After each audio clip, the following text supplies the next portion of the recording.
Hello friends, स्वागत है आपका। आज हम देखने वाले हैं प्रक्षेप्य गति क्या होती है। प्रक्षेप्य गति से रिलेटेड जो महत्वपूर्ण सूत्र होते हैं उनको हम कैसे याद रख सकते हैं और एग्जाम में कैसे हम सवालों को बिना समय लगाए उसको सॉल्व कर सकते हैं, क्योंकि इसके लिए ज़रूरी होता है कि वो सूत्र हमें तुरंत दिमाग में आए। तो आज हम बहुत ही सिंपल तरीके से प्रक्षेप्य गति के जो सारे सूत्र होते हैं, इंपॉर्टेंट सूत्र होते हैं, उन सभी को यहाँ पे एस्टिमेट करने वाले हैं। प्रक्षेप्य गति होती क्या है, सबसे पहले उसके बारे में हम समझ ले। यदि किसी वस्तु को हम इस प्रकार से फेंकते हैं कि वो गुरुत्वाकर्षण बल के अधीन या गुरुत्वीय बल के अधीन under the condition of gravitational force अगर वो हवा में मोशन करती है तो इस प्रकार की जो गति होती है उसे हम प्रक्षेप्य गति कहते हैं। जैसे क्रिकेट के अंदर जो बॉल होती है बैट से टकराने के पश्चात हवा में जब गति करती है, या फिर कोई फुटबॉलर किसी फुटबॉल को किक करता है तो किक करने के पश्चात जो हवा में फुटबॉल की गति होती है, या फिर किसी मिसाइल या किसी रॉकेट की जो गति होती है, या फिर हम कोई पत्थर फेंकते हैं तो हवा में जो भी वो गति होती है अंडर द ग्रेविटेशनल फोर्स, उसे हम क्या कहते हैं, प्रक्षेप्य गति कहते हैं। ये सारी चीजें जो हवा में उड़ते हुए तय होती हैं फेंकने के पश्चात, तो ये सारी गतियां जो होती हैं उसको हम प्रक्षेप्य गति अंडर द प्रोजेक्टाइल मोशन के अंदर हम उसको कवर करते हैं। और प्रोजेक्टाइल मोशन होता क्या है इसके बारे में हम यहाँ पे उसके बेसिक जो इक्वेशंस होते हैं उनसे जो मैक्सिमम रेंज हमें मिलती है, कितनी दूर तक जाएगी, कितनी ऊंचाई तक वस्तु जाएगी फेंकने के पश्चात, ये सारी चीजें हम इसके अंदर एस्टिमेट करने वाले हैं। तो आइए शुरू करते हैं।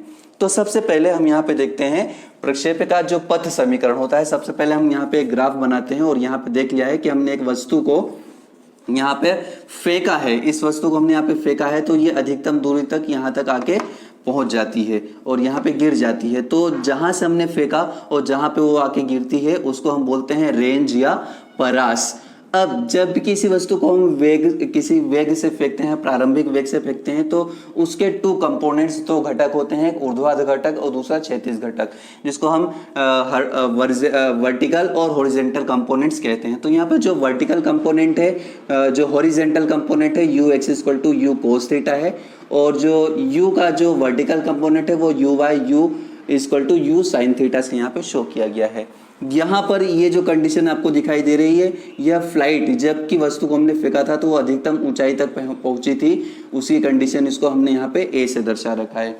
अब हमने ये समझा कि जो प्रोजेक्टाइल मोशन होता है वो अंडर द ग्रेविटेशनल फोर्स गति करता है। तो यहाँ पे जो एक्सेलरेशन वर्क करता है वह पूरा का पूरा, क्योंकि हम किसी वस्तु को फेंकते हैं तो गुरुत्वीय बल के अधीन ही वो गति करती है और उसके बाद क्या होती है, वापस वो जमीन पे आ जाती है। तो वहाँ पे एक्सेलरेशन जो होता है वो भी क्या होता है, ग्रेविटेशनल एक्सेलरेशन ही वर्क करता है।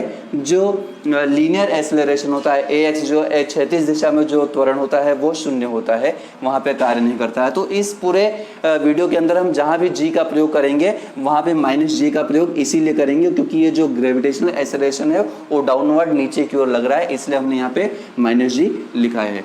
अब शुरू करते हैं कि जब भी किसी वस्तु को फेंका जाता है तो वह किस पथ का अनुसरण करते हैं, उस पथ का समीकरण, पाथ ऑफ प्रोजेक्टाइल मोशन। तो यहाँ पे हम देखते हैं path of projectile motion find out करने के लिए हमें एक्स और वाई डायरेक्शन में जो डिस्प्लेसमेंट हो रहा है सबसे पहले उसको फाइंड आउट करें। तो यहाँ पे एस डायरेक्शन में जो डिस्प्लेसमेंट होती है x equal to u x t plus half a x t square से हम यहाँ पे शो कर सकते हैं। ये सेकेंड इक्वेशन ऑफ मोशन है डिस्प्लेसमेंट की। अब x equal to u x की वैल्यू हम जानते हैं यहाँ पे क्या है, u कोस थीटा है। तो हमने यहाँ पे u cos theta value put up कर दी इंटू टी, यहाँ पे जो आपको दिखाई दे रहा है इंटू टी प्लस ए एक्स की वैल्यू हम वहाँ पे देख रहे हैं, जो ए एक्स की वैल्यू है वो क्या है, 0 है, इसलिए पूरी की पूरी चीज़ यहाँ पे 0 हो गई है। तो ए एक्स इक्वल टू 0 हो गया, तो हमें बचा यहाँ पे x equal to u cos theta into t. अब ये तो पहली इक्वेशन हो गई। अब y डायरेक्शन में जो डिस्प्लेसमेंट है उसको हम फाइंड आउट करते हैं। तो y डायरेक्शन के लिए वापस वही इक्वेशन होगी, y equal to u y t plus half a y t square. तो यू वाई की जगह हम लिख देंगे यू साइन थीटा, क्योंकि हम जानते हैं u sine theta u y equal to you sine theta into t, minus half a t square की जगह माइनस जी हमने यहाँ पे लिख दिया और ये टी स्क्वायर हो गया। तो इस प्रकार से सेकेंड इक्वेशन ऑफ मोशन जो होती है डिस्प्लेसमेंट, उससे y डायरेक्शन में जो डिस्प्लेसमेंट होगा वो हमने फाइंड आउट कर ली, u की वैल्यू पुटअप कर दी और यहाँ पे g जो एक्सेलरेशन था उसे हमने माइनस जी पुट किया। अब हम करते क्या है, ध्यान से देखिए, हमने यहाँ पे दो चीजें, ये t दिखाई दे रहा है, इस t को हमने क्या किया, यहाँ पे एलिमिनेट किया। यहाँ से t की वैल्यू अगर मैं फाइंड आउट करूं तो यहाँ से अगर t की वैल्यू फाइंड आउट करूंगा तो t इक्वल टू मुझे प्राप्त होगा x upon u cos theta. अब ये x upon u cos theta की जो वैल्यू थी हम t जहां भी होगा वहां पे पुटअप करेंगे। तो y equal to u sine theta into T की value x upon u cos theta minus, ये ऑलरेडी मैंने यहाँ पे कर रखा है ताकि आपका समय बच सके और वीडियो थोड़ा छोटा बन सके।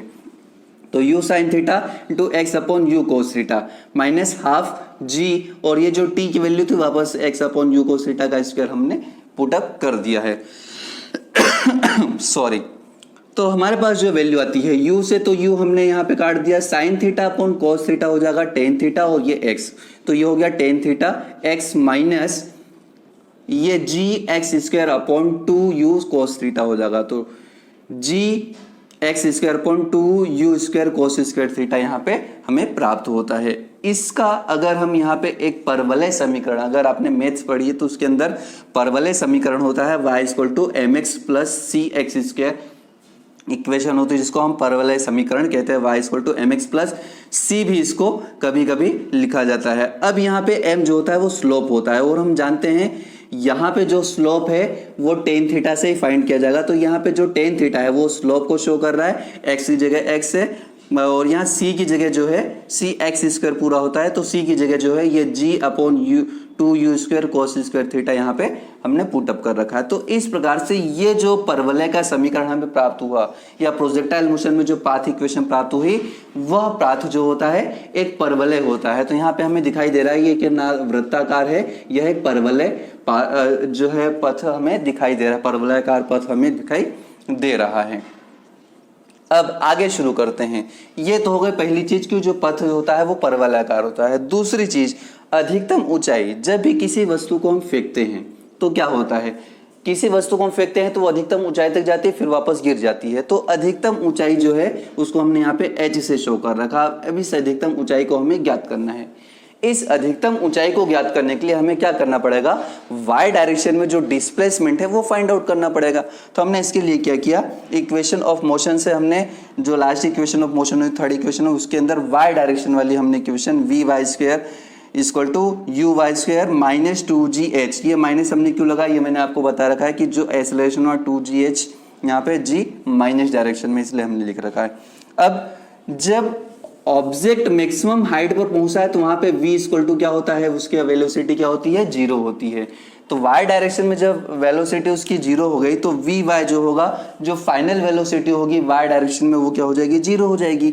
और इनिशियल वेलोसिटी जो यू वाई है तो वो हम जानते हैं यू वाई मतलब u साइन थीटा। तो u साइन थीटा का स्क्वायर क्या हो जाएगा, u square sine square theta minus two g h, ये माइनस टू जी एच है।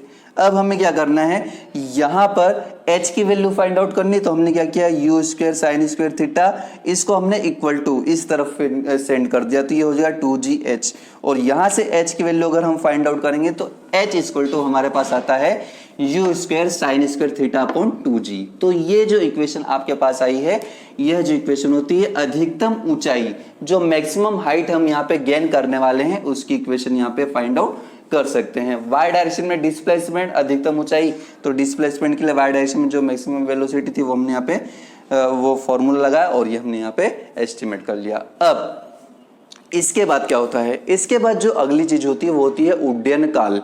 उड्डयन काल का मतलब क्या होता है, टाइम ऑफ फ्लाइट। जब भी किसी वस्तु को हम फेंकते हैं तो हमारे हाथ से छूटने के पश्चात वो जमीन पे गिरती है, तो जमीन पर गिरते और हमारे हाथ से छूटने के बीच में जितनी देर तक वस्तु हवा में रहती है उसे हम बोलते हैं उड्डयन काल। टाइम ऑफ फ्लाइट क्या होता है, जितनी देर तक भी वस्तु हवा में होती है। The time of flight is described by the definition of when the object thrown by any person and it travel in air। जब वो हवा में ट्रेवल करती है तो जो भी उसका समय होता है उसे हम उड्डयन काल बोलते हैं, जितनी देर तक हवा में रहती है। तो v y equal to u y minus g t जो होता है, यहाँ पे हमने इक्वेशन यूज किया। V y equal to u y जो हो गया, यहाँ पर हमने u sine theta minus g t रख दिया। अब जो वी वाई होता है वो वाई डायरेक्शन में मैक्सिमम हाइट पर मैंने आपको ऑलरेडी बताया क्या होता है, 0 होता है। तो ये हमने यहाँ पे इसको 0 पुट अप कर दिया, 0 पुट किया तो जी टी जो था यहाँ पे 0 इक्वल टू जी टी को हमने यहाँ पे इक्वल टू में इस तरफ लाया, तो g t equal to you sine theta हमारे पास आ गया। ध्यान से देखते रहिएगा, यहाँ से टी फाइंड आउट करेंगे तो T equal to you sine theta upon G. इसको हम बोलते हैं अधिकतम ऊंचाई में लगा समय। क्या बोलते हैं? अधिकतम ऊंचाई प्राप्त करने में लगा समय। ये बहुत ही इंपॉर्टेंट चीज है, ये आप याद रखना। ये फॉर्मूला कभी कभी पूछा जाता है, जो भी न्यूमेरिकल पूछे जाते हैं तो ये पूछा जाता है। तो ये अधिकतम ऊंचाई तक पहुंचने में लगा समय जो था ये था। अब टाइम ऑफ फ्लाइट क्या होगा? यहां से लेकर यहां तक और यहां से लेकर यहां तक कितने देर हम हवा में रही? तो यहां से लेकर यहां तक आने में लगा हुआ समय टी था, तो यहां से लेकर यहां तक आने में लगा हुआ समय भी क्या होगा? टी। तो टी प्लस टी बराबर यहां से लेकर यहां तक हवा में उड़ने का समय। तो यहाँ जो टोटल टाइम पीरियड होगा वो t equal to t plus t equal to 2t होगा। तो 2t, तो t इक्वल टू 2 और t की वैल्यू हमारे पास है u साइन थीटा अपॉन जी। तो 2u साइन थीटा अपॉन जी, तो ये जो होता है इसको हम बोलते हैं टाइम ऑफ फ्लाइट, कितने देर वस्तु हवा में रही। अब आगे शुरू करते हैं कि हमने मैक्सिमम हाइट फाइंड कर ली, time of flight find out कर लिया। अब ये जो चीज वस्तु फेंकी गई तो अधिकतम कितनी दूरी तक गई, इसको हम बोलते हैं रेंज, परास। Whatever the distance travel by the object upper thrown. तो जो भी डिस्टेंस ट्रेवल होती है उसको हम क्या बोलते हैं? रेंज या परास बोलते हैं। तो परास या रेंज जो होती है वो हम यहाँ पे देखने वाले हैं। तो परास, इसके लिए हम यहाँ पे जो इक्वेशन यूज करने वाले हैं वो यूज करने वाले हैं जो डिस्प्लेसमेंट इक्वेशन होती है। डिस्प्लेसमेंट इक्वेशन क्या होती है? डिस्प्लेसमेंट इक्वेशन होती है u x is equal to u cos theta plus half u sine theta upon u t plus half a t square वाला फॉर्मूला जो होता है। हमने यू कॉस थीटा इसलिए लिख दिया क्योंकि यहाँ पे u x u cos theta put up करेंगे। तो r equal to u x plus half x t square, ये हमारा सेकेंड इक्वेशन ऑफ मोशन है जो परास को दर्शाता है। जो डिस्टेंस होता है, जो डिस्प्लेसमेंट होता है यहाँ से यहाँ तक का, वो शो कर रहा है।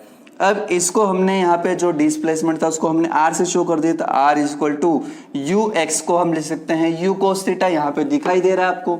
तो यू कोस थीटा इंटू ये जो t होता है वो t, इसलिए हम यहाँ पे कैपिटल T लिख दे क्योंकि यहाँ से लेकर यहाँ तक आने में जो लगा हुआ समय है वो कैपिटल T होता है, जिसको टाइम ऑफ फ्लाइट कहते हैं। You cos theta into T plus, अब ए एक्स की वैल्यू ऑलरेडी 0 हमने पहले ही पढ़ रखा, तो ये वैल्यू ए एक्स 0 हो जाएगी, तो हम यहाँ पे आगे इसको लिख ही नहीं रहे हैं। तो r equal to u cos theta into t हो गया। अब t की वैल्यू हमारे पास होती है 2u साइन थीटा अपॉन जी, तो हमने क्या किया, r equal to u cos theta into t, और t की वैल्यू जो थी 2u साइन थीटा अपॉन जी रख दिया। अब यहाँ पे r equal to u into u square हो गया, और ये 2 साइन थीटा कोस थीटा जो चीज है हमने यहाँ पे सामने लिख दिया, साथ में लिख दिया। अब ये जो चीज होती है ये एक फॉर्मूला होता है 2 sine theta cos theta equal to sine 2 theta होता है। अच्छा, यहाँ पर इस फॉर्मूले को एक और तरीके से लिख सकते हैं। यहाँ पे जो फॉर्मूला आपको दिख रहा है ये यू एक्स है और ये क्या है, यू वाई है, तो इसको हम लिख सकते हैं यहाँ पे अगर देखें तो ये U 2ux U Y upon G भी लिख सकते हैं, पर हमने इसको यहाँ पे U square sine 2 theta upon G लिखा है, और इस टाइप से भी लिख सकते हैं, ये आपको याद रखना चाहिए। तो ये जो फॉर्मूला आपको प्राप्त हो रहा है, ये फॉर्मूला प्राप्त हो रहा है रेंज का, परास का, कि मतलब अगर वस्तु को हम फेंकते हैं तो कितनी दूर तक वो गति करेगी। इसके बाद हम देखते हैं कि अगर हमें अधिकतम दूरी तक फेंकना है तो कितना एंगल हमें क्रिएट करना पड़ेगा क्षैतिज से, जो हमारी हॉरिजॉन्टल लाइन है। तो उसके लिए हमें यहाँ पे क्या करना पड़ेगा, साइन 2 थीटा की वैल्यू को 1 करना पड़ेगा। साइन 2 थीटा की वैल्यू 1 कब होगी, जब sine 2 theta equal to 90 degree हो। तो यहाँ पे 92 थीटा को 90 करने के लिए हमें थीटा कितना लेना पड़ेगा, 45। तो 45 एंगल जब हम लेते हैं तो 2 थीटा इक्वल टू 90, तो साइन 90 की वैल्यू हो जाती है 1, तो r equal to you square upon G मिलता है, जो हमें ये शो करता है कि जो r है ये मैक्सिमम है यू स्क्वायर अपॉन जी, किस एंगल पे, थीटा इक्वल टू 45। तो अगर किसी वस्तु को हमें बहुत दूरी तक प्रक्षेप करना है या उसको फेंकना है तो उसे हमें 45 डिग्री के कोण पर, क्षैतिज से 45 डिग्री के कोण पर हमें फेंकना पड़ेगा।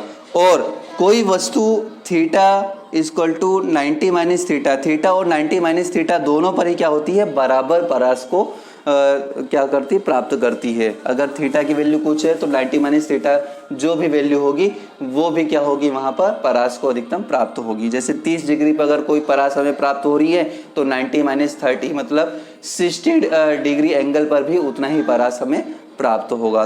तो ये चीज हमें याद रखने की जरूरत है।